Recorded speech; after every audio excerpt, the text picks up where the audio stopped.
When then-President Lyndon B. Johnson signed the Higher Education Act into law on a November day in 1965, he described the legislation as the key that would unlock the most important door that will ever open, the door to education.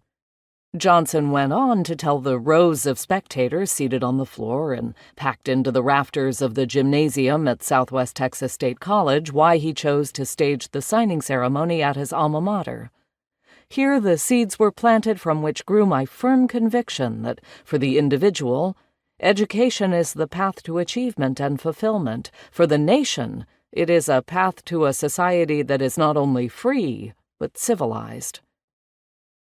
The Higher Education Act, which established America's first broad student loan program, was based on those convictions, that access to higher education would improve both the lives of the individuals who received it and the nation at large, and that, therefore, the government should eliminate money being a barrier to attending college.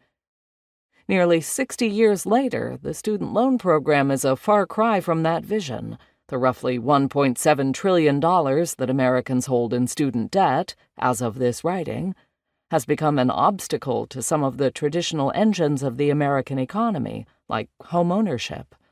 In many cases, the investment that borrowers made in their education isn't paying off as promised. Of those who carried outstanding loans in 2009, about 25% had larger balances by 2019. Put another way, a large share of student loan borrowers are never going to repay their debt. If you want more evidence of the challenges student loans pose, just take a brief look at my inbox.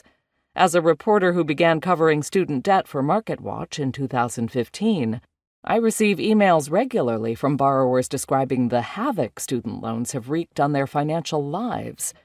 We went to college so that we could get jobs, start families, and buy homes, basically the American dream.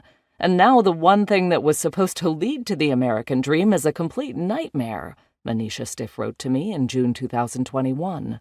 In a follow-up phone call, Stiff told me she was scared shitless for when student loan payments resumed after what was then a more than year-long pause related to the COVID-19 pandemic.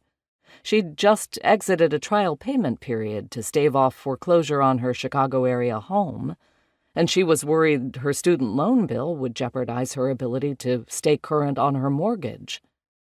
Stiff graduated from high school in 1999, about a decade before policymakers, educators, students, and families started to truly grapple with the risk of student loans both to individual borrowers and to the economy. She was set to be the first in her family to go to college, and throughout high school she never believed she would actually be able to attend. "I just didn't think I was smart enough, and I didn't think that we could afford it," she said. Stiff took a standardized entrance exam, the ACT, on the last day she could, and sent the score in as part of her application.